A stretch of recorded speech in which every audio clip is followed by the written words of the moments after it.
Welcome back, dude and dudettes, to another wild episode of Send It Mate. We're here to talk about all things hunting and outdoors. And today, we've got something that'll keep your gear running smoother than a dingo's getaway. That's right. Our show is brought to you by High Caliber, the gun and knife oil company that knows how to keep your firearms and blades in tip-top shape. High Caliber is like the secret sauce for hunters, anglers, and outdoorsy folk everywhere. It's like the magic potion that makes your gun and knives happier than a dog with two tails.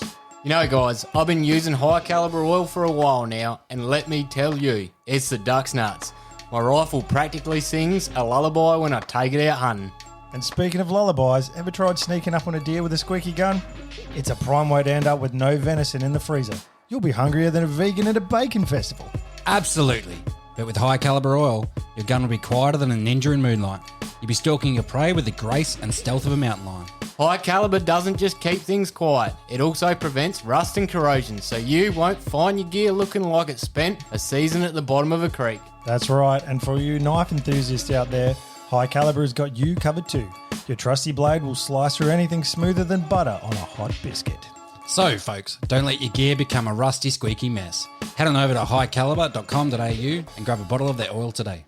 And if you use the code SENDITMATE at checkout, you'll get a special discount. I say again, use the code SENDITMATE for all your oil slick, stealthy hunting needs. Thanks to High Caliber, you'll be sending it in style and silence. So, gear up, oil up, and send it, mate. High Caliber, the ultimate oil for the ultimate hunter.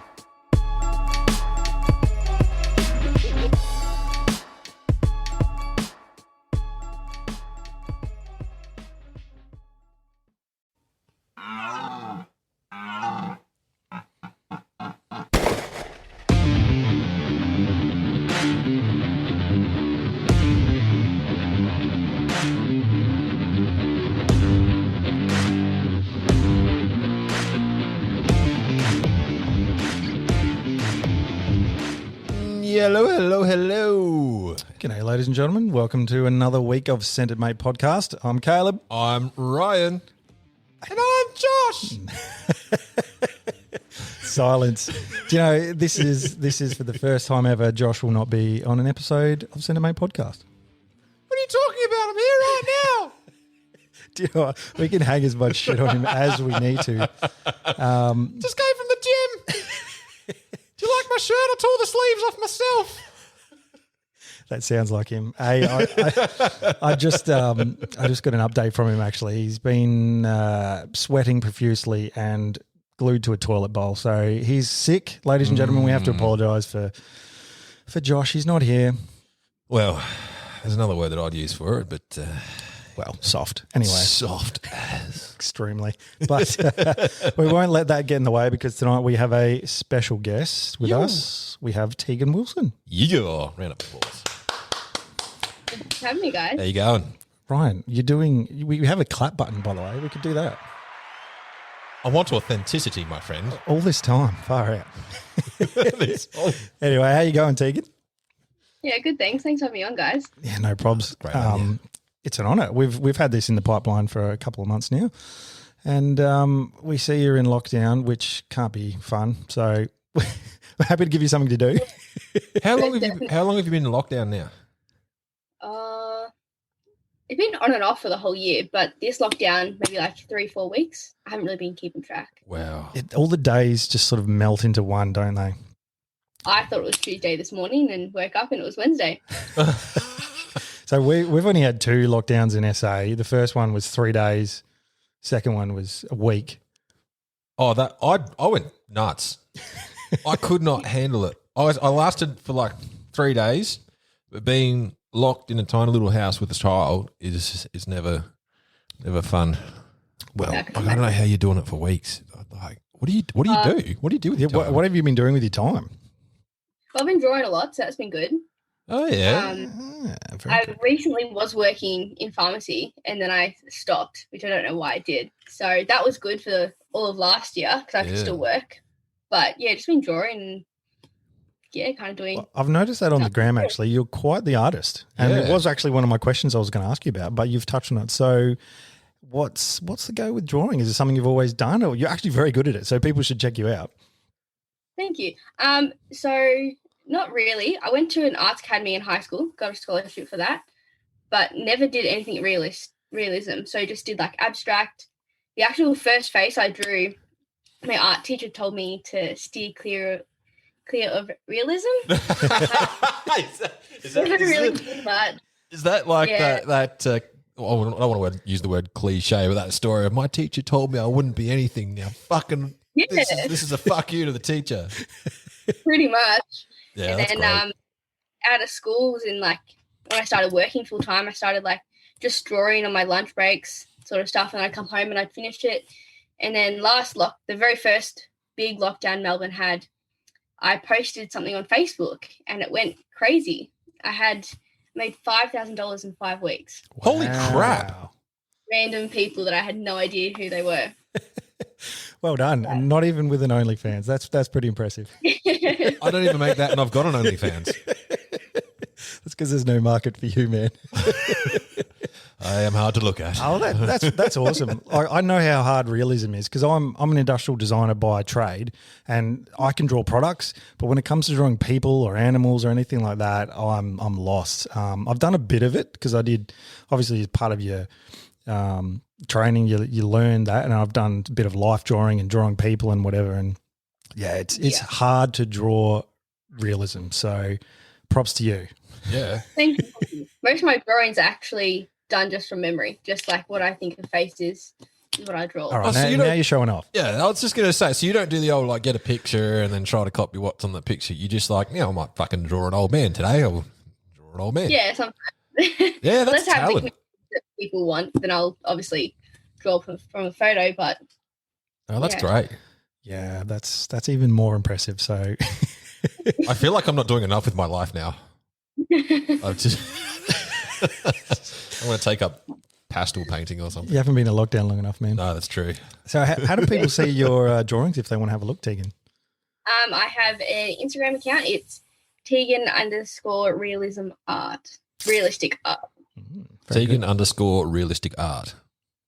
Yes. Sweet. And yeah, you do commission work, I see. For those playing at home, get on it. All right. Well, shall we get into the questions we asked all, I guess? Damn straight. Let's do it. All right. Tegan, you ready? Yep. Go for it. Sweet. Okay. Where are you from? I am from Melbourne, southeast Melbourne. Born and raised? Yes. Moved back and forth from New Zealand and Australia, but Ah. mainly Australia. What's the New Zealand connection? One of your parents or both? Or? Yeah, my dad's born down in the South Island. My mum's actually from Italy. Oh, very good. That's a fair blend. That's like the best countries in the world. Right there. I can't complain. Good food, Yeah, you get some good food at home, I'm assuming. Yeah. definitely. Nice one. Nice one. All right. Well, speaking of, what is your favourite food? I'm going to have to be really wog here. Definitely pasta, but with venison mince. Venison mince pasta. Is there different kinds of pasta? Is there a specific one that you like? I mean, I have no idea how many kinds of pasta or what their names I mean, are. is it a penne alla Yeah, I mean, venison or you could say pasta, and I'm like, 2-minute noodles. That's pasta. Isn't it? come on, be authentically wog and say what your favourite pasta is specifically. Probably homemade gnocchi. That's my favourite food. That's it. actually. That literally is Yes. Ryan's favourite food. Yes, I love good gnocchi. Sweet as. Is this something that mum makes or Something my great nonna actually taught me to make. So you can knock One it of up those yourself, favorite even better. yeah. Sweet. Do you do much cooking yourself or not? Yeah, a lot. My nonna taught me a lot of cooking when I was a kid. Had to pass her test back when I was 16. Of course, the rite of passage. So is there something like, that's your favourite food to eat? Is there anything that you prefer cooking that you may not necessarily like eating? I do like making lasagna. That is a crowd favourite, I think. Very Yeah. good. I'm getting hungry. There you go. Tegan, what was your first job? My first job was in pharmacy, actually. So I started off just a sales assistant and then actually got my degree in pharmaceutical medication by the end of it. So there's been some study after school then? I studied during school and after school. So I started my degree in year 11 and Oh. finished it a year after school. Wow. So you are a bit You can of a do that? Fucking smart cookie, aren't you? I really feel like I'm not doing enough with my life now. Like, do you know what I was doing in year 12? In year 12, I was sitting on a pottery turnstile, high as a kite, going, wee. That was the most of the extent of my year 12 experience. Were you trying to reenact a scene from Ghost as well? It was, but I was the clay, not the ghost. Not Ghost, or was it Whoopi Goldberg that was in that? No. I don't know. Definitely not. Anyway, if you could trade places with anyone in the world, who would that be? Probably Ava Shockey. She seems to have her life together. Yeah, she's she does a fair bit of hunting, doesn't she? Looks all right. Yeah. And I guess if Jim's your dad, you're going to do a bit of hunting. So Yeah, exactly. Inevitable. is that just because that's like hunting on the next level, or anything else about her that you particularly like? I do like her ethics. Seen a few of her videos, but I don't really know. Really, I don't really have a certain person, but if it's anybody, it'd be her. Cool. Like it. Like, Now, question 5 is, do you have children? I'm going to guess the answer is no, but look, in this day and age, you cannot just assume. That's right. So do you have children? I do not have children. So. It'd be so funny if you were like, oh, well, actually, yes, I've got twins. And then Kate will be like, me too. That's weird. Oh, do you reckon it's something that will happen one day, or something not even in your mind yet? Oh, yeah, definitely one day, but I'm only 20 at the moment, so Yeah, well. it's probably not even a consideration at this point. I definitely wasn't thinking about kids at 20, because really you've just graduated from being a kid. Yeah. Oh, well, you need to save all of your moments to go hunting. That's what you need to do. Exactly. All my money to spend on guns and Yep. time for hunting. That's all I need. That's exactly right. Because kids are money pits. Yes. I love my kids. All right, what's the most dangerous thing you've ever done, Tegan? I did a pretty bad injury back when I was about 15. I was doing cheerleading and I did a round off back handspring layout and I smashed my head against the brick wall. Ouch. And I couldn't feel my body for about 2 weeks. Just for those playing at homes, what the hell is that? What did you say? A round out? A roundhouse? I don't really know how to explain it. Essentially, I did like a round off, like a cartwheel with your feet landing together, and then like a backflip with no hands, and then a backflip with no hands, but you stay completely straight, like completely flat. Wow. So flips and shit. You did a fucking backflip and smashed yourself. And it ended, yeah. Was there stitches involved? Was there blood? No blood, just 7 nerves in the back of my neck. Far out. Ouch. Is this a injury you carry with you still? Yeah, I don't really notice it though, but Yeah. Good on you. Just power through. Yeah. Can't feel anything. She's all right. I mean, it's probably not the best injury with a sore neck when you've got a big, rack up on your shoulders, leaning in the back of your neck. That's true. How do you go with an injury like that, cutting like your game out? fine. I've carried a whole hog deer out my back. Completely fine. Wow. I don't really feel a lot. So the nerves just like disappeared, kind of like disintegrated. So Oh, there you go. Yeah. We're in the presence of greatness, Ryan. I figured that out about a few minutes in. I feel like I still feel like I need to do more with my life, man. I reckon Tegan's got it sorted, What is the best piece of advice you've been given? knowledge is power. Yes, definitely agree with that. That's a pretty good one, Yeah. I reckon. It- It's good to know things about stuff and things. What is your most treasured possession, Tegan? Ooh. Apart from my family, probably my car or my guns. Yeah, a bit hard. What are you rolling with for a vehicle? D-Max? D-Max. Yes. Yes. See, the Instagram research pays off. You nearly got a D-Max, weren't you, Caleb? I was looking at it. Josh was telling me I should definitely get one. But the thing was, when I was in the market for a car, because I've always had work cars, so I bought a new car. Well, I bought a car of my own a couple of months ago. So I was tossing up between, Hilux, D-Max, Triton, all those. And the thing with getting a hold of a D-Max is it's nearly impossible at the moment because I didn't want to buy a brand new one and everyone's just bought up all the secondhand ones. So Yeah, they're gone. They're just As soon as gone. yeah, what did you go with in the end? Triton. Right. Yep. So far so good. Fingers crossed. Yeah. Fingers crossed. How long have you had your DMAX for, Tegan? Over a year. I bought it in lockdown July last year. Oh yeah, that was like the height of COVID. I love how you, Yeah. you use a time reference by the lockdown. I don't Like know. I've liked it. What would you say? Like, is COVID and lockdown worse now? Or was it worse then? You're probably used to it now, I guess. Not many people follow the restrictions these days, but it was definitely worse back then because you didn't really know, and now you kind of just know, like you just go on with life, Yeah. get over it, sort of. Sick of the government imposing new restrictions every 5 Well, seconds. is that like quite obvious that people don't adhere to what the restrictions are? And do you think that's a contributor as to why there's rolling lockdowns now? Most definitely. Like half my friends are still posting on social media that they're out with their friends. Nobody's really got any sense of care for it these days because it's kind of seen as a joke. So then obviously we get more cases and we're stuck in lockdown sooner. And Yeah, I guess it's very different in Vic and New South Wales. I mean, here in SA, people sort of just shut up and do what they're told, I guess, and we haven't seen the protests to the scale of Melbourne and Sydney. So very different environment over here, I think. I mean, there's definitely plenty of people who are over it, but then by the same token, we don't have all these rolling lockdowns either over here. Yeah. So, I mean, most people are wearing their mask and whatever indoors. You know, Do you think, Tegan, if the government had approached it a little bit differently, that the response would have been a bit different from the general public? Like if they'd been a little bit more, this is what we recommend you do, and then taken a bit of an easier approach, that people would be more adherent to it?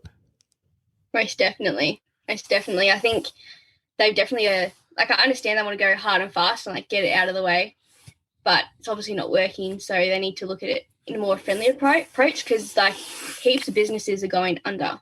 Like a lot of my family's businesses are just going bust. You just can't do it.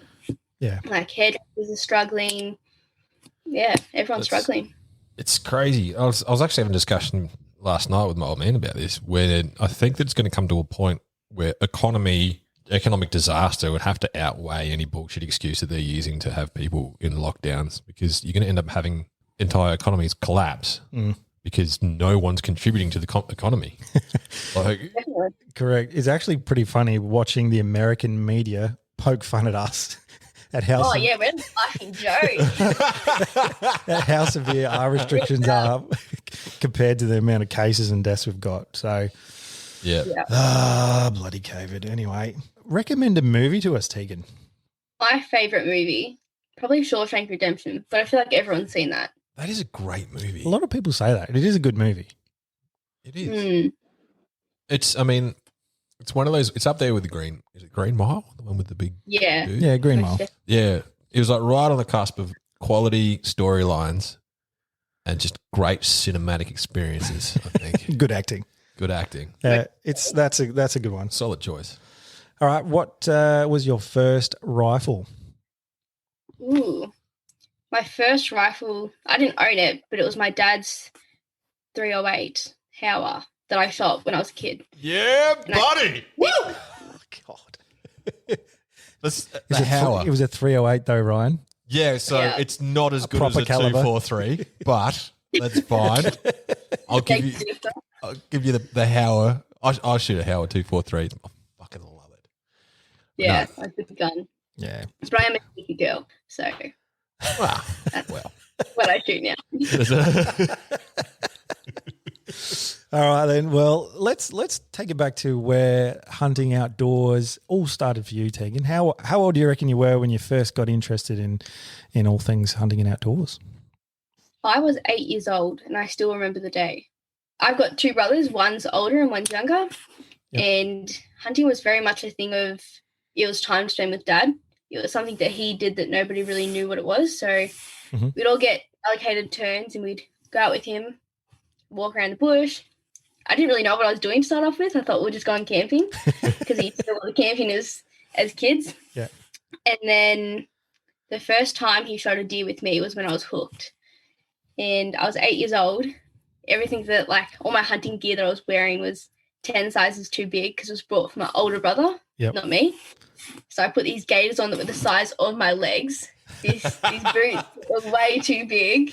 I had like a snow jacket on, and I was just very uncomfortable.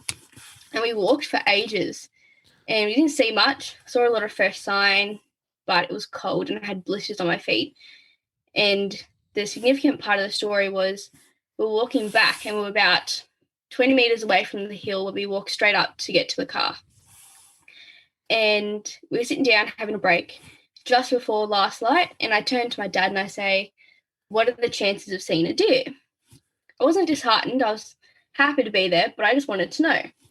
And he turned to me and he said, there's about a 30% chance, like it's getting dark, this is when they come out to feed. But he wasn't really hopeful. And I remember sitting there being like, that's better than nothing. Anyway, we walked maybe 10 meters and he's like, get down, get down. So I bobbed down and we're looking on the other face, and surely enough, there's a little Bambi sitting up there. And he's like, do you want me to shoot it or do you want to wait for the stag? I'm like, no, shoot it. So deer, and you hear the stag honk, and that was like I still remember the sound. Crazy, you see it run off. And then I stayed where I was. Dad got down, grabbed the hind, walked back up to where I was, and he was expecting me to cry, but I wasn't. I was all smiles. I helped him gut the deer, got blood on my hands, helped him carry it up the hill. Nice. And yeah, it was kind of from there. That's an excellent story. Thank you.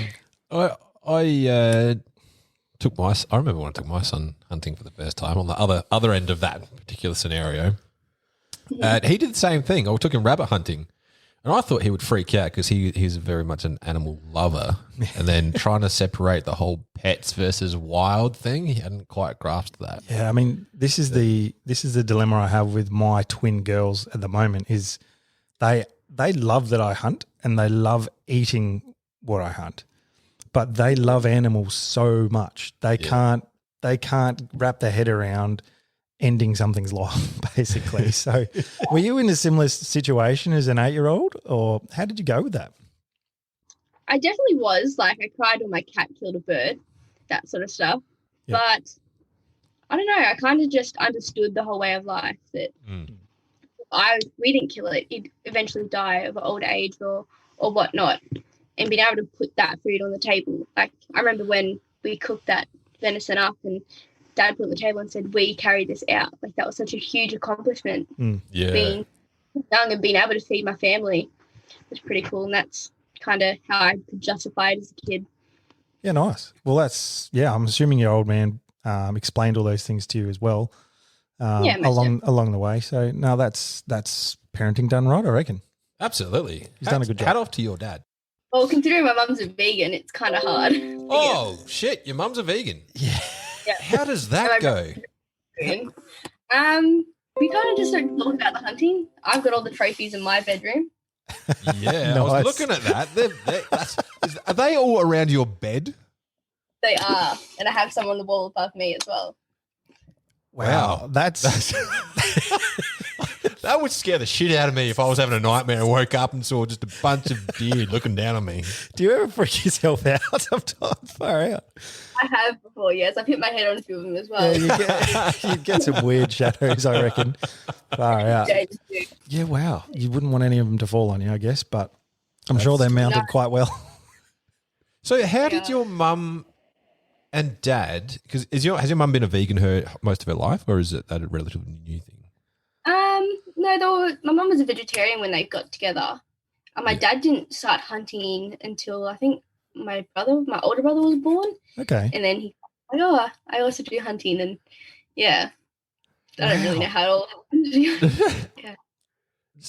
That must be, I don't know. That's a hell of a combination. Yeah. I mean, given if you're talking to a hunter and you say the word vegan, typically, or in our area anyway, they'll be like, oh, fucking vegans. But yeah. How does that dynamic work in your household? Is there ever any sort of little bit of conflict in there, or do they work together pretty well? Oh, she doesn't really like seeing, like, if I brought a head home and I was keeping it out, she wouldn't want to see that.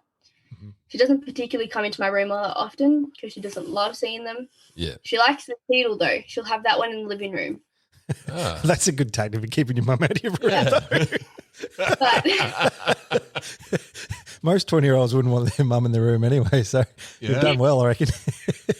yeah, most definitely. But they just kind of work it out. Like my dad brings something hunting related home, my mum gets money to go buy a Buddha or a bag or something like that, and Yeah, nice. yeah, Well, just keep the talk about hunting to a minimum. yep. Yeah. They do say opposites attract, I guess, so. That's true. I mean, look at me and you. You're assuming I'm attracted. Of course you're I don't know why I attracted to put me. up with you for this long, to be honest. That's what I mean. You can't live without me. Well, no, that's interesting. I did notice on one of your posts that you mentioned your mum was a veggie. So, yeah, I was going to ask you a bit. So I'm glad we got into that. And how do you go with your meals? Like at home, if I get served up a vegetarian meal, I can deal with it. Like no dramas. But if I get a run of them, I'm like, I need meat. I just crave meat. So does your mum mostly cook vegetarian meals, or how does that work? So she's Italian, so she cooks a lot. Mm-hmm. But the way it normally works is she'll be happy to cook the meat. She just doesn't like preparing it raw. So like I'll like cut it up, or I'll help her with like a chicken fillet, and she'll just cook them. Yep, but she doesn't eat it. Deal with that. She puts gloves on and she doesn't eat it. Okay. Normally we have like 2 meals. Like she'll make like, say we're making pasta, she'll make pasta with like vegetarian stuff, and one with sugu and yada yada yada. Mate, I've got to take my hat off to your mum, because that's awesome. Now, there's a story that I have about a vegetarian or a vegan that cooked me bacon once. And that was excellent, because she was just like, yeah, if you want some, whatever. I mean, I'm not going to eat it. I'm not going to touch it, whatever. But I think that is testament to the possibilities of hunters and vegans. Yeah. Working together. Why can't we all just get along? No, that's excellent. I really like that story. Yeah, nice. Yeah. Now, congratulations, Tegan. You are our first female guest. Yes, we've well ever done, had on by the way. Yeah, I feel very, very honored. Now, something I want to ask you is, do you have many female friends who hunt as well? I didn't at the start. I actually got a lot of hate from female hunters, especially when I first started my hunting account. From other female hunters? The majority of my hate was from other female hunters, yeah. Wow. What would they say? Accused me of poaching, accused me of paying for hunts that I didn't pay for, and Wow. kind of stuff like that. I did have one of my posts put into a group chat, and they just went through and like picked on everything. It doesn't bother me. I don't really care. But yeah, and then I replied with nothing but kindness, and now they're kind of friends. Kill them with kindness. Yeah. Well done. Well, that was something I was going to ask you about, how you find social media and posting about hunting, and what's your approach, which obviously is being positive and ignoring the haters. What's your journey been like on social media? Because you do have a reasonable following on your hunting page. So yeah, what's your approach been there? I kind of keep my personal life on my other account that I've got. So everything kind of hunting related. I am very selective with what I share, because people do like to have a lot of an opinion on things. But I share as much as I can in a way of promoting ethical hunting. Obviously, I'm vice president of the Deer Stalkers Club, so I've got to keep that ethics sort of. Oh yeah. Yeah. Yeah, you'd be any trip up, and you'll be Yeah, people will let you know about it. Now, how did you come to find yourself in that role? And tell us a bit about the Deer Stalkers Club. Yeah, okay. So the Deer Stalkers Club is the oldest deer stalking club in Victoria, or deer club in Victoria. I was on the committee at 14 years old. Wow. So my dad took me to one of these meetings, and it just happened to be their annual general meeting. And I had no idea what was happening. I just thought I was going out for dinner. And we were sitting there, and the role for their editor came up, and nobody put their hand up. And then my dad went and spoke to someone afterwards and was like, oh, look, I think me, my daughter, and my son can do it. I had no idea about this. Anyway, I got given the role all myself. My dad didn't help me a lot. And He got volunteered. yeah, I still do that role to this day. I'm currently handing it over to somebody else, but COVID doesn't really help with that one. True. And then in 2018, I was voted in as vice president by the Nice. club. So How many members are we talking in this club? we've got about 250 members. Ooh, Solid. well done again. Just winning again. Winning at life. And can anyone become a member? You have to be a member of the SSAA, but yes, anybody can become a member. Cool. So if someone was listening to this podcast and wanted to become a member that was already a member of the SSAA, how would they go about doing that? So jump onto our socials, probably Instagram, deerstalkers_club. Yep. Send us a message. We can send you the information that you need, membership forms, yada, yada. It's only $25 a year. And what do you get for your $25? So we have meetings every month, provided COVID's not around. We have guest speakers from people like Swarovski.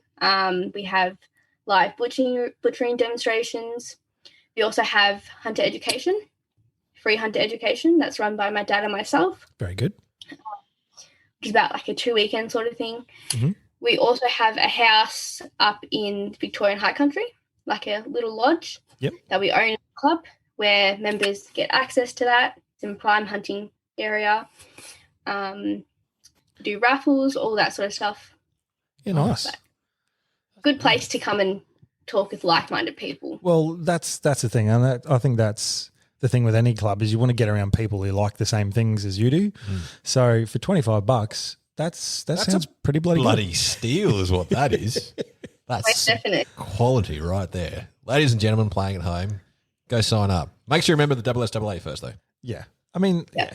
now that would have put you in touch with a lot of people, and that's something as hunters that is so important, is being able to network, because there's not only these, the public lands that you can go to. If you meet someone, you network with them, then you can have private property you can have access to as well.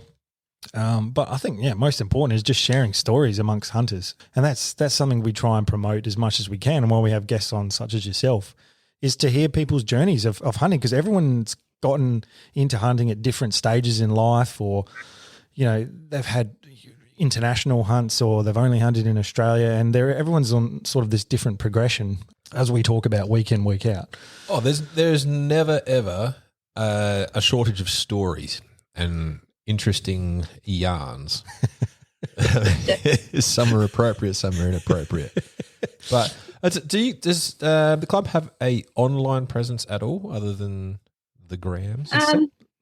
Not really. We do have a Facebook club, but that's only for members. But not really. We kind of like to keep it as in like we all get together and sort of talk about everything. Proper Well, place. that's how it should be, really. You don't want to join a club and find everything you want to know on a website. You want to go and encourage people to go and get around each other. Yeah. I'm all for that. I think that's the best way to go. Absolutely. The whole face-to-face interaction is a dying sort of necessity for part of a club now. I'm definitely kudos to you. And a lot of our members are the older sort of generation that don't use social media, but you find that they have some extraordinary knowledge. That if you sit and have a conversation with them, like, you can learn a lot. Oh, shit, yeah. 100%. We've sat around some campfires and listened to For hours. We've listened to some good knowledge. We've listened to some crazy stories. But I think that is one of the best things in life, is sitting around a campfire with a beer in hand and just having a chat. And as humans, we're just so fascinated by fires as well, just staring at them. Also, before the internet, that was how it was done, though, wasn't it? That's how communities were born, and that was how information got exchanged. People actually met up, not necessarily had a drink, but met up and had a bit of a chin wag. So I think that's definitely the way to go that would encourage the human experience. Well, it is. I agree. It is sad. There's a lot of mental health issues in this day and age, and I think, without trying to diminish those, I think a lot of that could be solved just with people having a better sense of community and actually physically being around other people and sharing and having that community and like that small village sort of mentality, like people used to have, how we were sort of designed to live, not in big cities, but little communities where we can actually share and interact. Yeah. I think people would be a lot better off. Yeah, that's great. So, Tegan, are you associated with any other clubs or groups? Not really. I kind of stick to the SSAA and then do my own sort of thing. Yeah, no, good. Fair enough. So, well, as long as you're getting out to hunt and do what you want to do as much as you'd like. That's exactly COVID right. willing, of course. Far out. Yeah. Now, keen to know where in Australia, it doesn't have to be specifically, but where in Australia have you hunted? And if there's anywhere you'd like to go that you haven't been yet. Yeah, so I've hunted a lot of the, obviously, Victorian high country. So I hunted my whole life, sort of. Done a bit of hunting in South Australia. I've got access to some property that's backs Water Valley, so I've been pretty lucky in that sort of aspect. Nice. Got a beautiful fellow there. Hunted, mainly just Victoria, like high country. A bit of private property here and there. But my dream, that will be coming true next year, hopefully, is I'm taking my dad hunting on white-tailed deer over in New Zealand. Yes. Very And good. hopefully get some afterwards as well. Yeah, that'd be good. Sweet. You don't want to go after tar over there? We do, but I kind of want to get the Australian and then the New Zealand sort of species of deer Equivalent, first. Yeah, fair enough. Yeah. And tar and shiny. Yeah, very good. So is that the ultimate dream? Or is there anywhere else in the world that you'd like to go? Like maybe Antarctica. Africa would be cool. Like I do want to shoot a zebra. That's my ultimate dream. Yeah. A zebra. I never even thought about that. Yeah. I just think they're beautiful animals. Yeah. They are. Well, this is a good thing to bring up because what is your opinion on trophy hunting? So we've had a debate between the three of us quite a bit about trophy hunting, and especially what sort of species we think we'd like to shoot or what we think we could. So, where your line is, where you draw it, I guess. So, I mean, would you go to Africa and shoot a lion or No. would you just stick to, herbivores? Like where's your line? How do you see that whole trophy hunting? Because there's a lot of flack that people get when they go to Africa and they get big game. So yeah, what's your take on that? Kind of hard. Nothing I've really thought about too much, but I definitely wouldn't shoot something, dig a hole, bury it, walk away. Not for a photo. I'm not a trophy hunter in that sort of aspect. But if, say, the community was going to benefit from it and they'd get all the meat and the money would go towards them, I'd 100% be for it. Any animal that wouldn't do that, I probably wouldn't shoot. Good answer. Do you have any boundaries in terms of the type of animal? So if you were to say hunt an elephant, but you knew that fell into the category of the locals benefiting from it, would you still shoot the elephant? Ooh. Well, I can't really take a lot of that back here, can I? So I can't benefit from it as well. Well, no. Yeah, that's But true. if you say you could feed a whole village from that elephant and nothing was going to waste, then I mean, I think I could as well. I think elephants are beautiful. Obviously, if something's endangered or it's illegal, if the meat's getting utilised, then I think it's fine. I couldn't. You couldn't. I couldn't. No, I don't know. My understanding of elephants is that they are mostly a gentle species and are quite intelligent. And, They are. I mean, yeah. as opposed to a deer. Well, it's like a catch-22. Well, not catch-22. It's a bit of a conflicting perspective, I guess, where elephants do like tear trees out and destroy landscapes and whatnot to almost a similar extent that a pest does. But I'm not living there, so I don't see it. I don't have a first-hand experience at how bad that is. It's like people come over here and they say, oh, how can you shoot a deer? And we go, well, a deer destroys most things and they're a pest. So I'm sort of stuck in that like I don't quite understand it enough. Yeah. I mean, if I talk to non-hunters, I can sell them on the pests. So foxes, introduced species, rabbits, deer. A lot of people still sort of, oh, deer, like you're shooting Bambi. Like that's the thing I hear the most. But I'm sure we all do. Bambi's a rat. But then kangaroos. Like if we happen to be on a cull, all above board, obviously, people go, how on earth can you shoot a kangaroo? they're on our national emblem. Yeah. I'm like, have you seen how dumb they are and how much destruction they cause? Like, Exactly. How dumb they are. That's probably why I can shoot them, because they're fucking stupid. It's actually not fun because they just stand there. So yeah, let's be honest. But it does. Have you ever been on a kangaroo, Carl? I have not, no. But I can definitely, I've seen a lot of kangaroos and they're pretty stupid. Yeah. Oh, it's one of those things that I think every hunter should try. and every deer hunter hates kangaroos. Yeah. It's sort of it takes away a lot of thrill is not the right word, but it becomes a laborious task after about the first 2 hours. Oh, it becomes work. It does, and that's sort of like if you're not a farmer, that will give you the experience that the farmers have, where you go out to a farmer's property and they're like, "Oh, just take the deer or take the whatever," and you're like, "Fuck yeah! How can you not be out here every night?" And then you go do it, and then you go, "Well, fucked if I'm going to do this for an extended period of time." So I recommend to everyone out there who's listening, and it's yourself as well, Tegan, get out, try and get into a kangaroo, Carl, and it'll open your mind to the other side that doesn't have the excitement. It might even change your perspective on the difference between work and play in terms of hunting. Oh, look, the first 50 are fun, but then after that, it gets a bit laborious. Oh, mate. Now, Tegan, I'm quite interested from a female perspective. Do you think you have any advantages or any sort of a different experience to us blokes? Do you have a unique perspective on things, or do you think you have any sort of advantage when you're out in the field? Could be anything. Might be, I don't know, man. She can do a backflip. Well, true. Could be attention to detail, noticing things. I don't know. I'm asking in general. What advantage do you think there is one, or do you think that there's no advantage or no difference?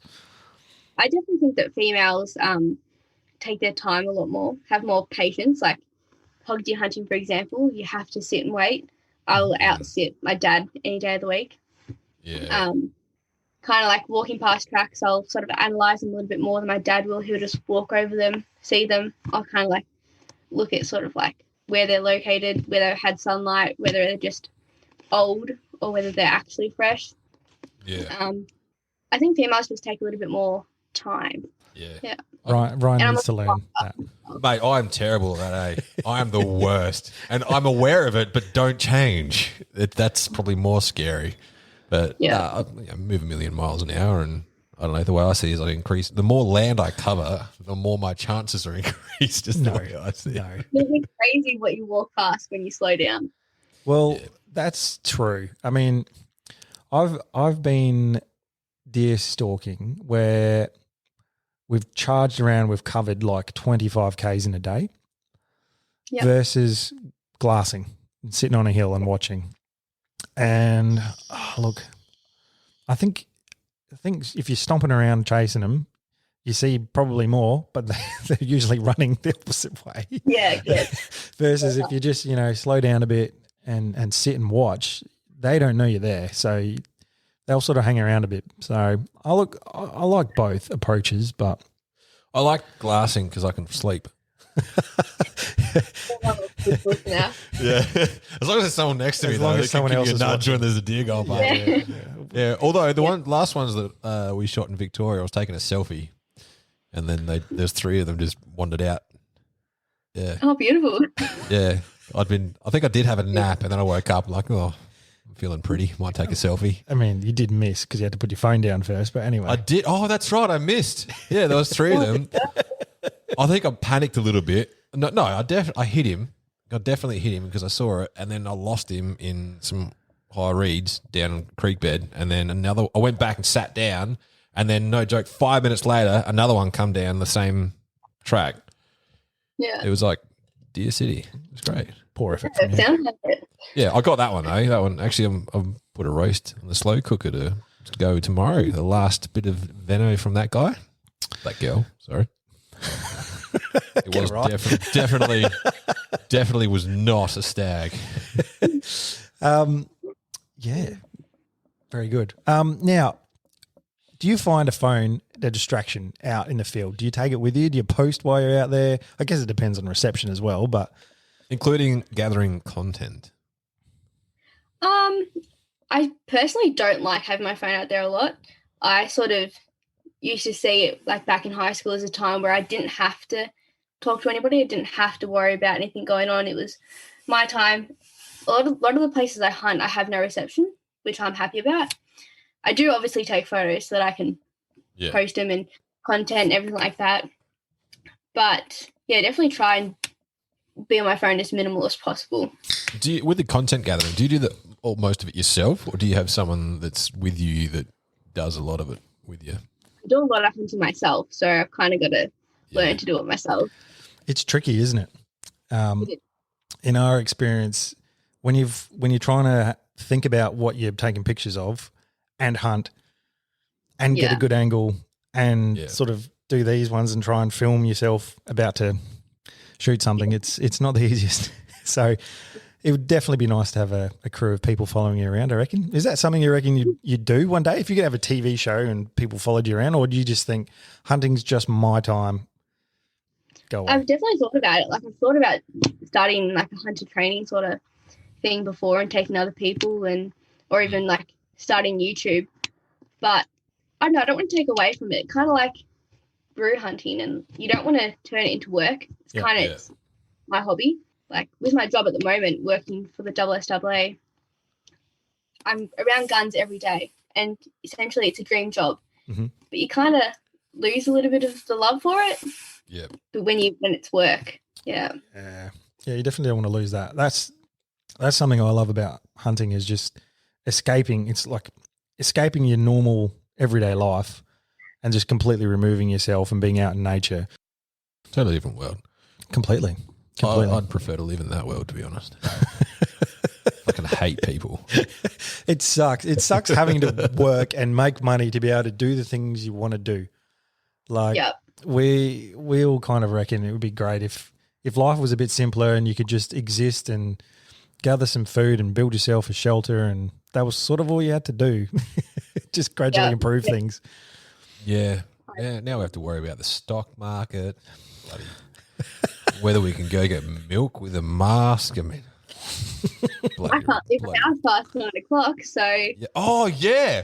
That sucks. I mean, not that you're going anywhere, but, you know. Yeah, but still. Just another night at home looking at the wall. Yeah. Yeah. Wow. Do you have names for your trophies hanging on the wall there?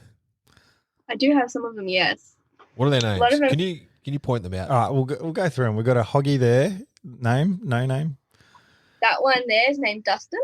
Dustin. He looks. Dustin. Is that because he looks like That Dustin one? Martin? A deer I don't have a name for. No, that's the fellow. The little hoggy hind is called Saturday because I shot her on Sunday Island. Ah. The Samba closest to us is called Matthew. Matthew. He looks like a Matthew. Why did you choose to call him Matthew? Because he was shot in a place that was kind of like, the name was kind of like Matthew. So Oh, there you go. So is it a plan to get the Australian 6? that is my plan before I turn 21, but it's not. Wow. Oh, COVID's putting a real dent in that one. I've just got to get a cheetle. I've got a rooster at the taxidermist at the moment. Ah, beautiful. Oh, it's got a chittle. Yeah, okay. So, I mean, How many months have we got before you turn 21? Got till December. Ooh. Yeah, you're fucked. Yeah, I know. You could be in lockdown till then. Yeah. Wow. Christmas and lockdown. That's Oh, God. that's no fun. So what do you reckon what do you reckon the first hunt will be once you get out of lockdown? I'm heading straight for the high country. Bang. yeah. Done. I wish we had high country here. Well, we don't. Pretty We've got planes, plenty of planes, not the ones that go in the sky. flat. Flat. Yeah, a desert, as Josh calls it. we're not all It's not a plains. desert. It's but not. It's not that bad actually. There's some plains and there's some hills and there's some other stuff. But The southeast is all right. That's reasonably green. yeah. I mean, you've been here, Tegan. You've seen probably some of the better land that we have, but we're situated a little bit further north. Well, we're in Adelaide. We're in Adelaide. Yeah, the north of Adelaide. So we're plenty of foxes. Yeah. Unless you drive 3 hours away, then you can get some decent hunting. I have, and Josh has been to the Vic High Country, which is a beautiful place to go. It's a fair old hike from where we are. Oh, I could imagine. Yeah, like 14-hour drive, but it was worth it last time we went. We actually went in the snow. I think it was about this time of year, actually. It was August, September, I reckon 2019, pre-COVID. Must have been 2019. That was amazing. That was both our first time to Vic High Country. Was that the trip? No, sorry, my first time. Josh had been a couple of times. Was that the trip that you set your boots on fire? Yes, that is the trip that I was trying to dry my boots out next to the campfire and melted them. Oh, lovely. Long day out there with no boots. Have you done high country in the snow? I have. It's cold. Yeah. It's cold. I've done backpack hunting in the snow. It's not fun. Nah. So, I mean, Josh and I sort of set up a bit of a base camp by the car, and we had a little fire. And the smartest thing we did was take some dry wood from home, carried it all the way in the back of the car, 14 hours. And, we had dry wood so we could actually start a fire. And then we dried all the other logs out. They were already wet. But it's an amazing – it actually – when you're driving through it, you're like, this must have been what it was like in the Jurassic times. Like there's these massive ferns everywhere. You're like, if a dinosaur walked out of here, you would not be surprised. What about Santa? Yep. Why Santa? Oh, because it's snow. You're a dickhead. Well, you wouldn't think it'd be odd if Santa walked out of the snow, or you think it'd be all right? Oh, yeah. But yeah, no, -4 at night time in a swag. Yeah. It's pretty cold. Pretty cold. How did you go with that? How'd you keep warm? Just shake all night. Just shivering all night. Mate, that would be that would be one of those hunting trips. I'd imagine that you just wouldn't really sleep. You just Well, lucky I didn't, because actually one of the nights a deer walked straight through camp. God. I heard this.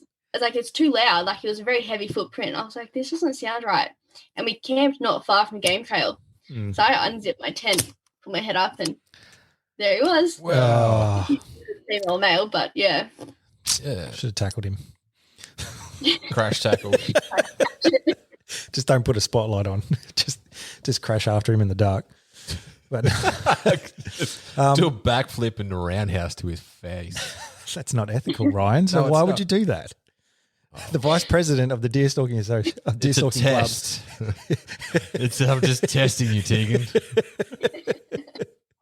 No, it is pretty good. Have you got any tips for people who find themselves hunting in the snow? One thing I found is it's pretty bloody easy to see anything moving because everything else is white. Yeah. But any tips or tricks for people? Bring lots of socks, because it's nothing worse than having wet feet. True, which is why I was trying to dry my boots out next to the fire when I melted them. You're wearing summer boots though, eh? Yeah, I didn't have waterproof ones then. I do now. I have waterproof socks and boots now. I'm prepared, actually. So, speaking of gear, Tegan, do you have just a massive array of different types of gear for different seasons, or do you have like just your pack that you stick to and you can fairly well accommodate most? We're assuming environments? you've graduated from your brother's hand-me-downs now. Yeah, that's under the assumption that either that or you're just rocking the size, like the men's size XXL, flailing around in the bush. Well, I can't really buy a lot of camo because even the female camo is 10 sizes too big. Really? Like, yeah, I'm 5'1", so the pants are always Wow. extremely long. I'd just like to Yeah. say that on a computer screen, you look a lot taller.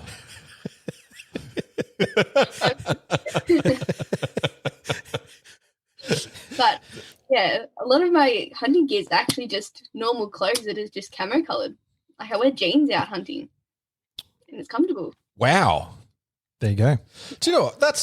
No, I've got a mate that does that. He wears jeans out, but like would walk 45 kilometres in a day in jeans. Yeah. That's got to chafe. Does not sound comfortable at all. It's not bad. Do what works for you. That's the main thing. And honestly, the jury's out on whether camo actually really works that well anyway. Like, obviously you're getting yourself quite a few deer, so the old jeans are doing just fine. Do you have like a favourite pair? Like, do you have like when I first started hunting, like, because this is before I'm a cheapskate, right? If you've listened to the podcast, you know I'm like the Kmart guy. So My first pack was my dad's Army Reserves, like old school pack, just was fucked out. And then in it, I would have an old pair, actually started hunting in jeans myself, old pair of jeans and a black t-shirt, and it was just comfortable. And I'd wear that. Yep. And then one of the boys pointed out that if I sit on a rock in a black t-shirt, it's like my silhouette, all the animals can see it. So that sort of killed that. But do you have like your favorite comfortable change of clothes? I guess? Go to that you wear that's always in your pack? I do actually, and it's in my pack at the moment. And they're just like a pair of green like cargo pants, or like jeans. And then I do have like a hunting top that a company sent me, and it's very comfortable, very lightweight, but it's too big for me. And just like a jacket, just like a camo jacket. And that's what I'll wear most of the time. It's nothing fancy. You don't need some boots. That's all you need. I spend most of my money on my guns and my binoculars and rangefinders, that sort of stuff. Yep. So what would you say is the essential kit that you need then? Binoculars, a gun, ammo, and that's it. Depends on the situation, I guess. If you've got a base camp or you're backpack hunting, then like water, food, and safety stuff, but you don't need a lot. So one of my questions actually is sort of related to that. If you're going out on a hunt and a stalk, how many rounds do you take? I have this debate with my dad every time. I personally so my magazine holds 3. I'll put 3 in the magazine and I'll put 3 in my pocket. That's all I carry. My dad, on the other hand, wants to take the whole box. Just in case we come into a herd. Yeah, I mean, 6 rounds should be enough to get a deer, definitely, and then you've got to pack it out, don't you? So you're not going to sit there and shoot 50. No. So I think that's fair enough. And if you're a good shot, you're not going to miss that many times either. So look. What if you had a semi-automatic, Caleb? I'm sure he doesn't. These boys get into me about semis all the time. But anyway, that's a debate that will stay in all those other podcasts. It's not for tonight. Now, well, I'm similar. I'll have 3 in the mag, and then my bino harness actually has a nice little front pouch which has 5 or 6 that can slot in there. So I just fill that, just because I'm rolling with 9 basically, 8 or 9. Yeah, I don't even do that. I got a magazine of 5. That's it. There you go. Yeah, I mean, I've got Ryan needs all 5. I need all 5 to get 1. Yeah. It's not because my rifle doesn't perform. It's because I'm just a little bit shaky. It's because he's taking selfies on his phone. No, that's one of these things that I guess it depends on how long you're out for and what you're after. And what caliber do you use to do most of your shooting? 30-06 now. I shot a lot of deer with 308, but 30-06 is my choice. Cool. Wow. And what made you choose to go with the 30-06? Yeah, why'd you swap? So back as a kid, my dad would carry the 30-06 and I'd carry the 308. Yeah. And I just always wanted that, like what my dad had. Yeah. And, like when I was old enough, I did a lot of research and looked at all the calibers, and just found out the 30-06 was going to be what I wanted. And then, just bought a 30-06. Very nice. Ticker? Tiger. Yeah, beautiful. Yeah. That's what I've got. Have you got a reasonably light setup? Yes, it is as in like my rifle. Like? Yeah, your rifle. Yeah. Yeah, it's pretty much just stock. I haven't done a lot to it. It's a Tiger light. Oh, yep. Yeah. Now, how do you go with the recoil? I'm fine with the recoil. Yeah. The range that I work at, a lot of people have Tika T3 30-06s. Yep. And they'll be standing there like rubbing their shoulder and be all sore, and I'll be like, I've got the same gun. Yeah. I believe the word you're looking for there is soft. Well done. I mean, look, I've got a Tika T3X in 308, and it's a fairly light sort of setup as well for being able to walk around the place and carry it all day, which I can all day long. Now, I put a muzzle brake on mine for follow-up shots because you do lose the sight picture because it's so light. It does jump around a bit. And that's why I put a muzzle brake. I can deal with recoil, like, hello. You're built like a brick shit. I'm a big boy, so I can deal. It doesn't hurt. And a lot of people go, oh, what do you put a muzzle brake on for? Like, you scared or does it hurt? Well, no, actually, you want to be able to take a follow-up shot if you need to, and you want to have that sight picture stay on target. And that's the reason I did it. Is that something you've considered, or? It is something I've considered, because when I won't lie, when I first laid down and shot the rifle, I almost broke my collarbone and a massive bruise. Ouch. And that's just because it's got nowhere to go, and it's like sitting right at my collarbone. It jumped and it hit, but standing up, I'm fine. Yeah. I've thought about it, but then I've shot a fair few deer with it. And when push comes to shove, when you've got a deer in front of you, you don't think about anything else. Mm. Recoil is the last thing I think about. Oh, 100%. Like, I don't like feel any effects afterwards, so I haven't really had any need to change it. Yeah.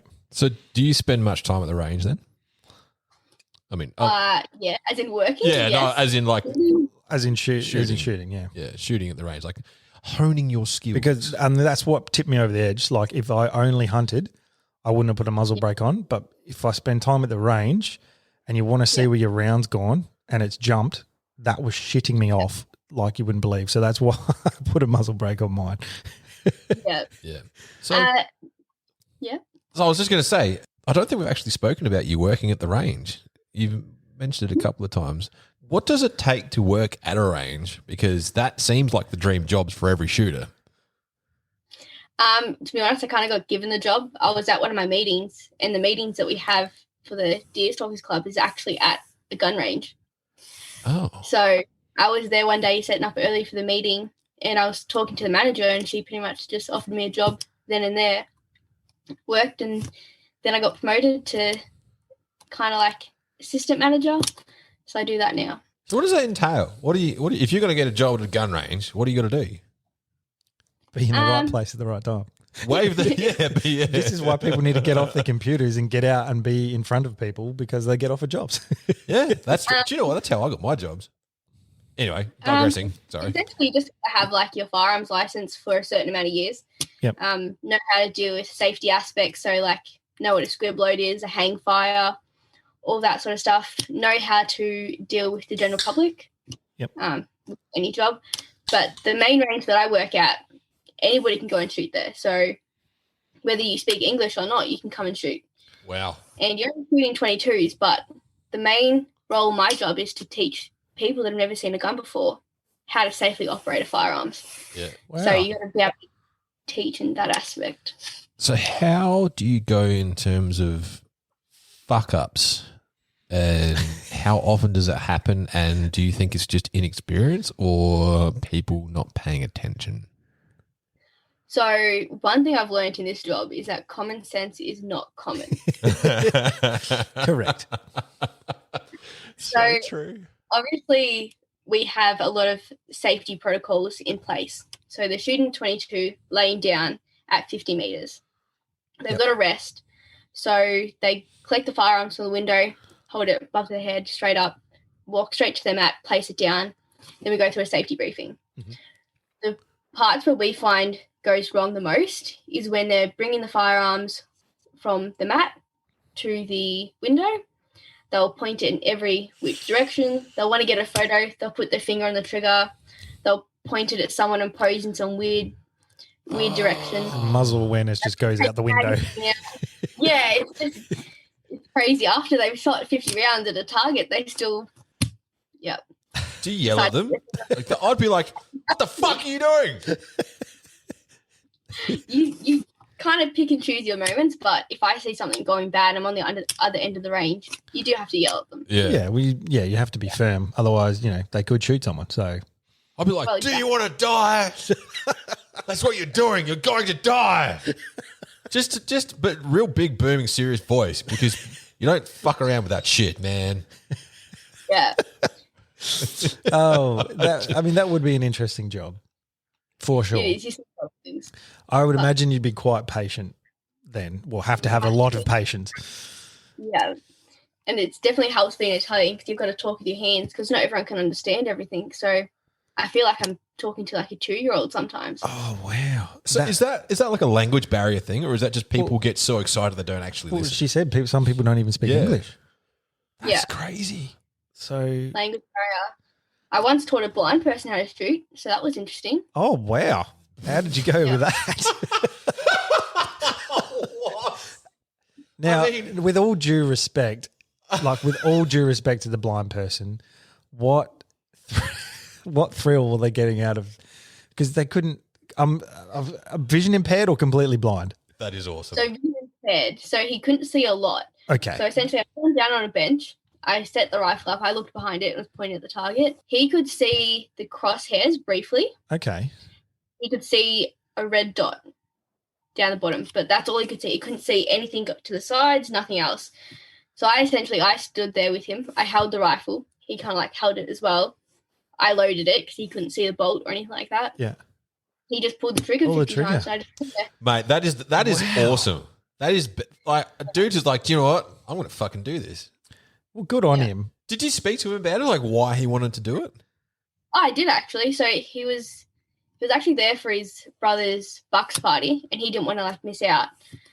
So yeah, but it's something he wanted to do his whole life. Sort of like There you go. this whole bucket list was telling me about, but obviously he's restricted with it. I mean, most of the thrill of firing a firearm is seeing where the bullet went and what it did. Mm. But if you can't see that must be such a different experience. But then people who are blind or vision impaired, their other senses are like heightened as well. So the feel of what it felt like pulling the trigger and the recoil, as small as it would have been. It'd be a totally different sort of perspective on the experience. Wow, that's actually really interesting. It was pretty cool. Yeah. And he got all 50 shots on the target, so Wow. pretty good. Yeah, that's better than some people that have 20/20 vision that I've seen shoot. Most definitely. At least you can tell your mates now, like, you shoot worse than a blind guy. And you can be telling the truth. That's great. Yeah, wow. I'm impressed with that, actually. I'm blown away by that. I really am. I never thought I'd hear a story like that. I was shocked because I was working on the range and the person in the office says, we have someone who's vision impaired. I'm like, they want to shoot? I'm like, I don't know how I'm going to work this one out. But yeah, I worked it out and he blast. How did you go through the safety briefing with him? Because he wouldn't be able to see anything. So how would you? Very well. So I did it one-on-one with him. Yep. So he could do a lot of things by feel. So obviously I showed him what the bolt was. He felt what it felt like. Magazine, the bullets. He could like load the magazine himself, which was pretty crazy. Yep. But I just kind of like spoke it into ways that he could understand it. Yeah. Yep. Yeah. So I was just going to say, you'd have to be a pretty good communicator to be able to do what you're doing then, I'd imagine. You definitely got to be able to give information in different sort of ways. Yeah, articulate. That's good. Mm. Well, there's actually a fair level of enjoyment in sharing something with new people that you like doing. So whether that's shooting, there is a thrill in that. Like when I taught my partner to shoot and when I taught my twin girls, that was awesome, sharing that knowledge. And they were the first people I'd taught. Oh, my brothers, I suppose. But it's pretty cool when you're the one who gets to pass that bit of knowledge down. Yeah. That's awesome. Now, do you get to take many new people out who have never hunted before? Not so much hunting. Hunting I'm a bit skeptical about, only because being a female, not many other females want to come hunting. And I kind of got to be careful of people's intentions. Of course. Yeah, that's a whole other element. Yeah. So I kind of am very particular to I take out hunting, but I've been hunting with my older brother who kind of stopped hunting when he got into a relationship. Yep. But when we went to South Australia this year, I went hunting with him.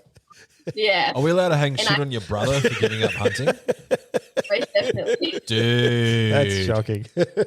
Yeah. Snip, snip. Yeah. Not even allowed any taxidermy in his house, in his own house. Oh, is his missus a vegetarian or vegan, or is she just an animal lover? She's Anti-hunting. She's anti-hunting. Just doesn't want a bar of it. Oh, wow. Wow. Yeah. Yeah, I didn't really think about that, in that you have to look after your own safety as well when you're taking people out. Well, we've had our fair share of people that have been questionable in their operations, but also I think it's about keeping a little bit for yourself as well. Like if you're constantly taking people out, and there's also that whole. Do you feel over there that if you take another hunter out, there's a bit of an unwritten law that you don't go back there unless that person's with you or they've given you permission? That's your spot. That's your spot. Yeah, much like fishermen are very protective of their spots. Yeah, I think that there's an unwritten rule, but unfortunately not everybody follows that here. So that's kind of like a bit of a, do I really want to take this person out? Can I trust them? Yeah. You don't want to give away all your good spots to people. So no. It is definitely something within the hunting community that, I don't know, it's sad that you have to sort of be like that to a degree in that you don't just give away all your good spots because other people will abuse it. But that people should follow that unwritten rule, which we do. Like if someone's nice enough to say, hey, do you want to come out to this property which I have access to, it's kind of, you don't then go and hit up the owner of that property yourself without that other person who took you initially. Like that's just not on. So yeah. Exactly. The way I see it, it works two ways. So it's like undermining the person who was kind enough to show you the spot, but also if you're going direct and asking permission from the owners yourself, what you're also doing is including an assumption of recommendation from the person who introduced you to the spot. So if you fuck up, you're also fucking it up for the person who showed you that spot, and that is incredibly disrespectful. Well, you could potentially, Yeah, most definitely. And then public land is a whole other thing. We are quite jealous of Victoria because there is zero public land in SA you can hunt on. It's all private property. You could go for a bit of a 15-minute hike about half an hour from where we are right now and see a shit ton of deer. A shit ton. Like more deer than you could hunt in a lifetime, and you could not do anything about it. Not legally anyway. It's pretty sad. It's pretty sad. Yeah. I mean, I am here. We've got deer in our backyard pretty much, but we can't shoot it. Yeah. Shoot. Yeah. Well, I suppose there's always a downside to being in the dreamland, isn't there? Well, lockdown. Hello. Yeah. Yeah. That's what you get. At least she gets to look. At least Tegan can look at all the ones on her wall at the moment and remember. Oh, exactly. Can you call one of them Ralph? I can. Yeah. I'll call my red deer. How about that? Red deer called Ralph. Boom. Ralph the Red. I Done. like it. Yes. I Ralph. can get one thing. What I do is all the shots. I've got all the casings for the shots that I took. I actually engraved their names and the date on them. Oh, Yeah, nice. Please, That's a nice touch. Please See, post something on his Instagram with Ralph and then the date and then a picture of you with a thumbs up next to him. Do that. I'll mate, that would make my day. See, that's the little personal touch, the attention to detail that most blokes wouldn't have. So Yeah. I like it. I'd just be like posing with Ralph when he's still in the dirt and be like, yo, this is Ralph. Yeah, and then you forget Had a few every too single many detail. last night. He's feeling a bit under the weather. Does it disappoint you, Tegan, that there aren't more female hunters? What do you think? What do you think women don't get into it as much? I find that a lot of the female hunters that we do have hunt because of their partners, which is good. It's awesome. But females are very skeptical about, I think it's more the blood and guts that kind of get to them. They don't want to go through all that sort of aspect. But the people, like the girls at the range, they're so good at shooting. It's kind of sad because they'll outshoot their partners any day of the week. So there's great potential there, but I've heard that a few times actually, from the various ranges I've been to, and the range officers are like, yeah, a lot of guys bring their wives for the first time and their wives shoot better than them. yeah. I have a theory on that. But they say it's because they actually shut up and put ego aside and listen and do all the steps. Whereas blokes are just like, oh, I know what I'm doing. I've seen many a John Wayne movie. I know what I'm doing. Would you agree that's probably the case, Tegan? definitely. And it's like, oh, I played Call of Duty. I know. That's Sorry. Smashed Black Ops last night, man. I'm all teed up to kill this. Just does not work like that. I think the patience thing comes into it again. Like you were speaking about earlier, I think definitely women have got that patience about them. And then most of them, unless you're involved, then none of them have patience. No, well, selective patience. But no, yeah, mate. Women, I think generally are just better shooters than men for various reasons. Okay. Is that not the consensus that we're discussing here? Well, we are, I guess. Anecdotal evidence, of course, but I'd just say, for those listening, if you object to that, well, suck a fat one. I'm sure there's a lot of blokes going, oh, I can shoot better than my missus. But anyway, I don't know. it's not a competition. No, it's not, unless, it is a competition, in which case the women will win. What's the furthest distance you've pushed out your rifle to? I've shot it at 500 at a target. Yep. An animal, but I could comfortably shoot an animal probably about 300 meters. Yeah, I mean, that's the thing. I don't know. I don't know if I would want to shoot something out to 500 meters because you can't. There's too many variables in knowing that you can, put it down humanely. You don't know what the wind's doing 500 meters away, for example. I think it all comes down to understanding your variables. So if I personally would take the shot if I knew that I was in control of most of it. So if you're in a valley, there was very little wind, you knew the distance, you were able to calculate things and take into consideration the probability of you taking that shot and be comfortable with that, I would take that shot. Well, that's it. If you were like, I was shooting mine at 600 meters at the range the other week and like bang on every time. So if a deer walked out then, I'd take the shot. But when you don't know what's going on 600 meters away, then you might be a little bit more hesitant, I guess. So this is all part of the journey. You have to understand what's going on. You have to be confident in yourself. You have to practice. Yeah. Practice and practice. Yeah. How often do you practice, Tegan? Not as much as I should. So centerfire rifles, I don't shoot a lot at the range or anything like that, but I do shoot on the Commonwealth shooting team, one of the female shooting teams. So I do spend a lot of time at the range, but that's only 22s.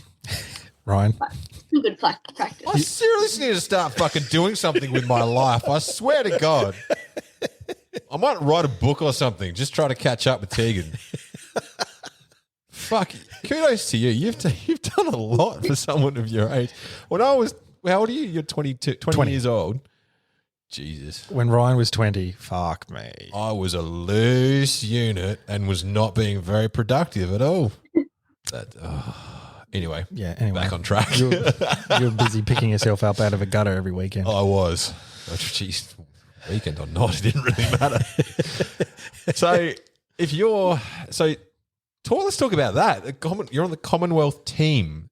How did that happen? Were you just like, I'm just going to become a fucking gun at shooting and get on this team? Not really. I didn't really have any intentions in it, to be honest. So one of the committee members in the Deer Stalkers Club, she, there's this old tradition, like old shooting comp that's been going on for like over 50 years.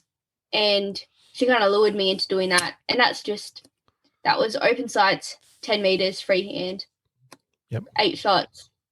And I did that and I didn't do too bad at it. And then happened that one of the actual coaches from the team was one of the nights where I was shooting and invited me down to shoot down at his range, like their range. So I went down, shot pretty well considering, and then kind of just did like states and everything like that and qualified for the team. Wow. That's brilliant. Bloody good effort. Yeah.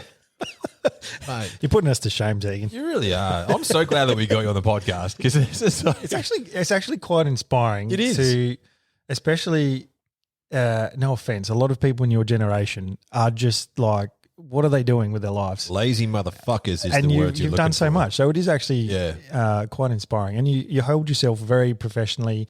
So, it is kudos to you. Kudos to you. Very good. And I think like hearing the stories that you're telling, it's definitely evident that all the scenarios and opportunities that you've gotten are just from being out, like not being stuck inside doing this, like inside or going to the same places, or like you're getting out into the world, which and you have a very mature perspective.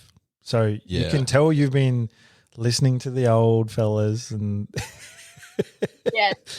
listening to what your old man's been saying and taking in the wisdom and advice. So it's quite evident. So yeah, well done again.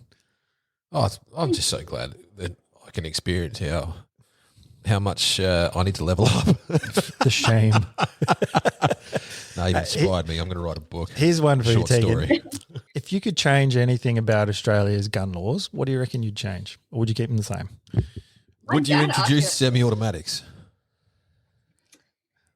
Is that the overall question? No, that's just a dig at Shut Caleb. up. I would I get rid of the laws regarding suppressors. Yep. Absolutely. I don't understand what they were like, safety, this safety, that safety, but you have to have a weapon that will give you permanent ear damage.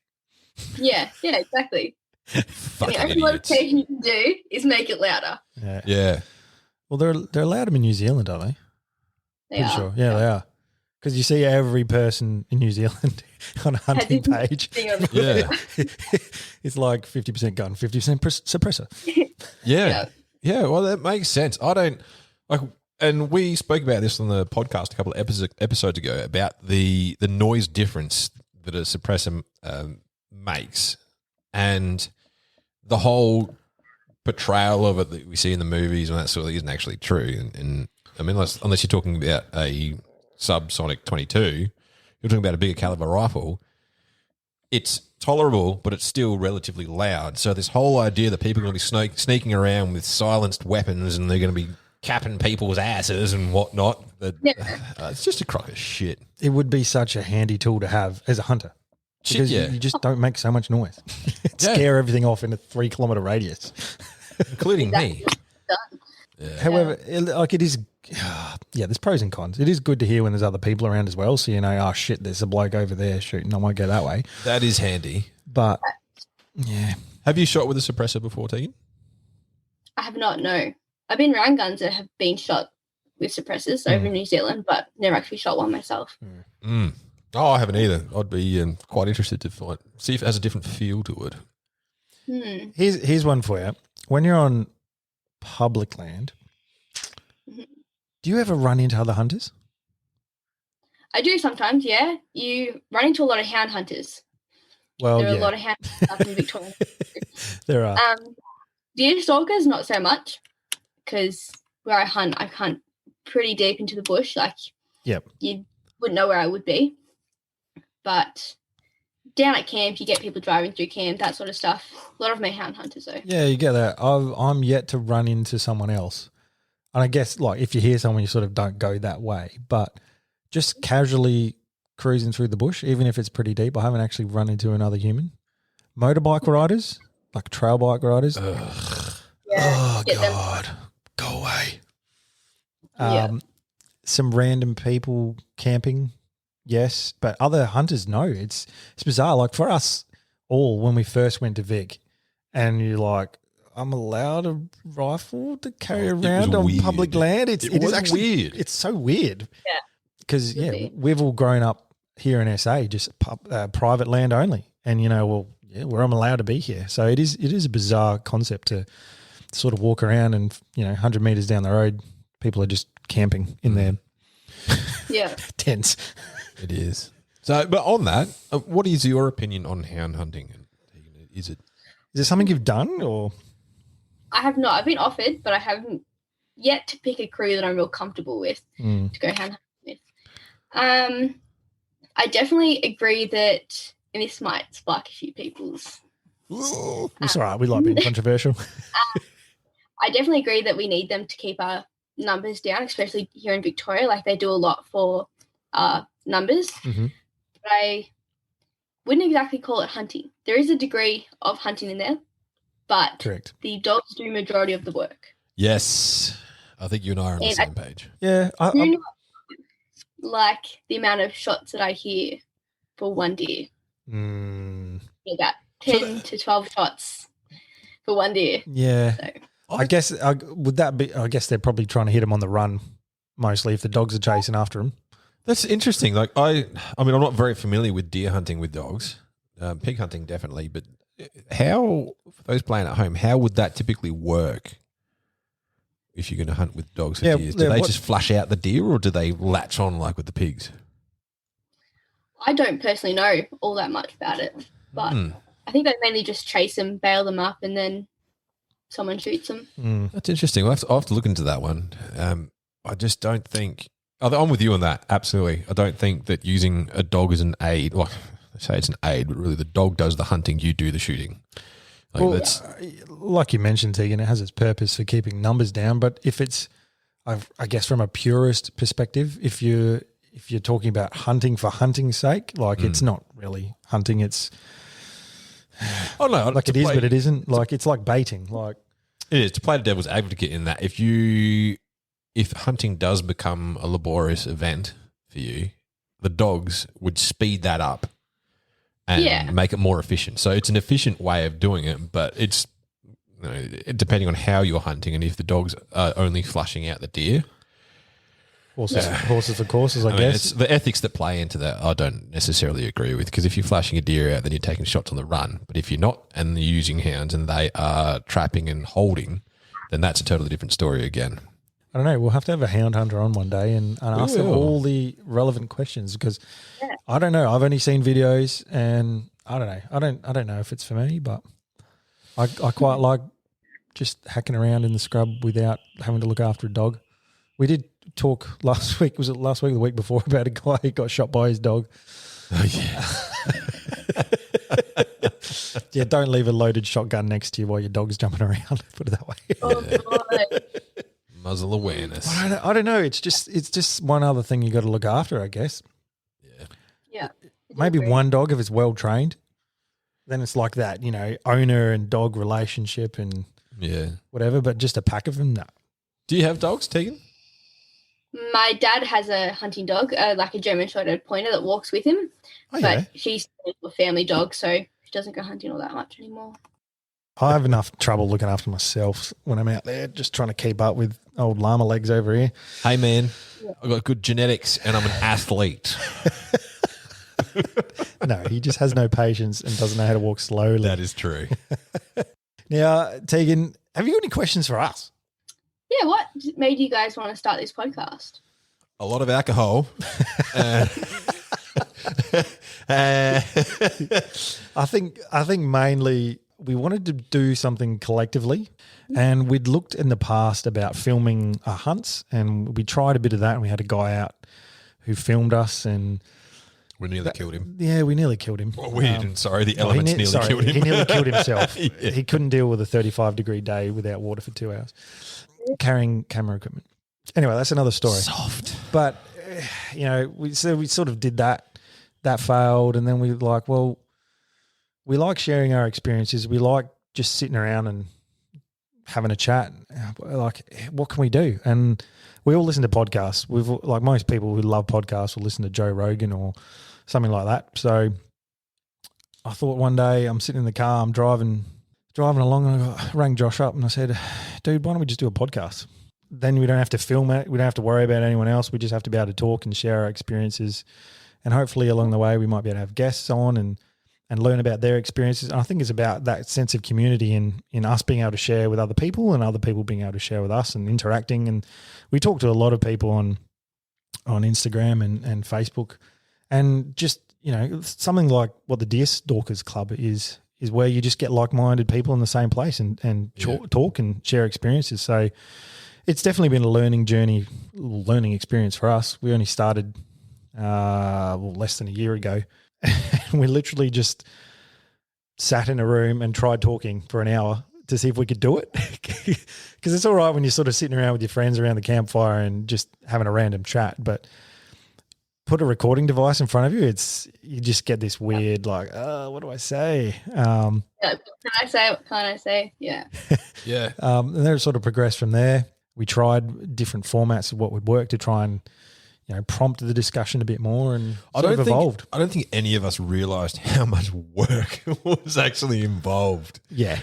Fuck, a lot of trial and error. Like none of us set out trying to be. I don't know about Josh, but none of us set out trying to be the next Joe Rogan or anything. Let's like not speak ill of the ill. Yeah.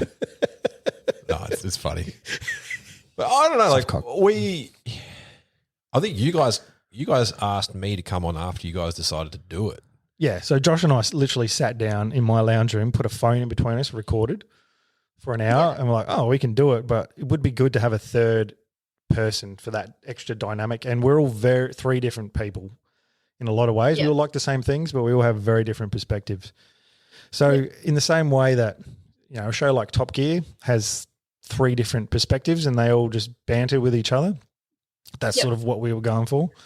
And then we just evolved. We started with one microphone, which the audio quality in season 1 is not really great, but that's what we had at the time. And then now we have this, it's called a Rodecaster Pro, which is like a professional level podcasting device or interface. And we definitely don't use to the extent of its ability. Oh, look, the thing has that many.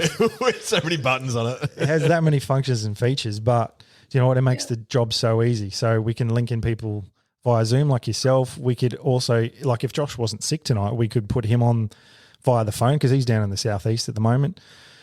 You can put people in via, we'll play songs via Bluetooth. It's got the pad. So that was our evolving and getting a bit more professional with it. But I guess the main thing is, we wanted to have something, a forum to share our experiences and hear about other people's. Simple as that. We if something comes of it more than that where we can make money from it or something down the track, then so be it. But certainly not why we started it, though. No, at the end of the day, you just want to get together with your mates and do something every week. And now we have an excuse to get together weekly. Yeah, I like it. And I definitely like the podcast. Yeah, have you listened? How much of it have you listened to? I've listened to about 4 or 5 of them. Oh, Jesus. A few with guests and without guests, yeah. Because I genuinely had concerns about whether or not you'd listened to it before without the guests. And I'm going over my mind of every episode. Like, there's just some absolute fuckery. And I'm like, shit, she's going to pull out before we even have this conversation.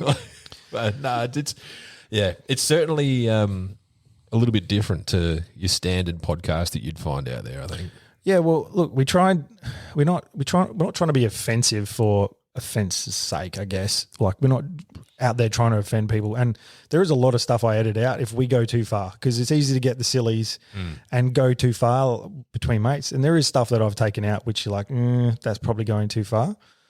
But you know what? In a year, I think there's been one negative comment on Instagram. Oh, good. That's really good. And I believe that was geared towards me.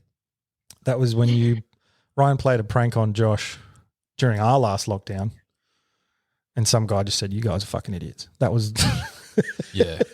And to that guy, fuck you, man. So look, it's a bit of fun. We enjoy doing it.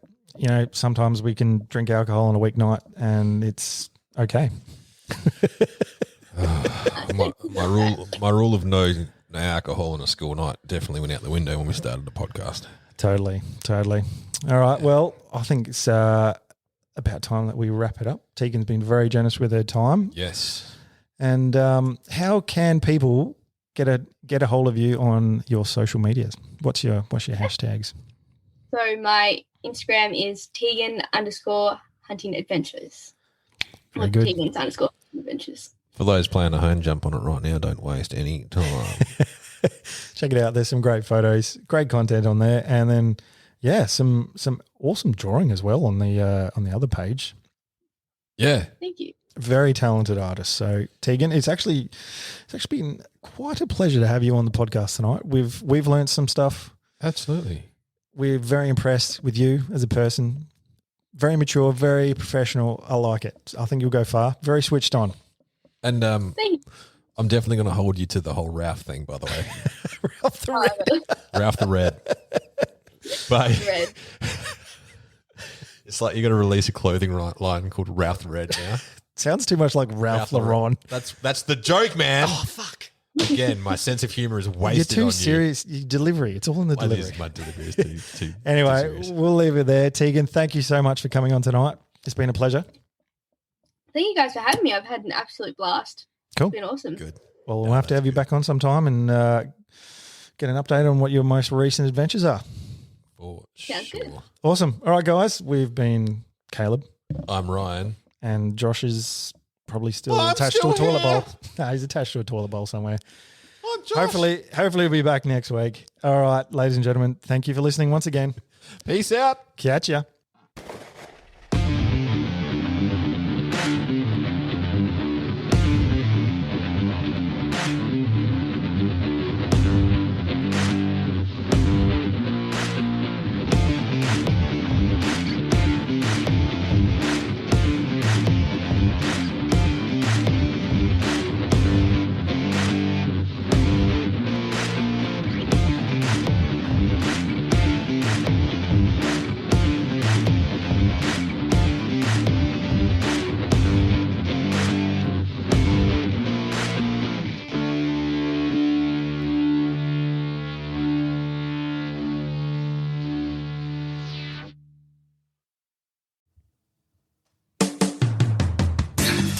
G'day, dude and dudettes. Josh here.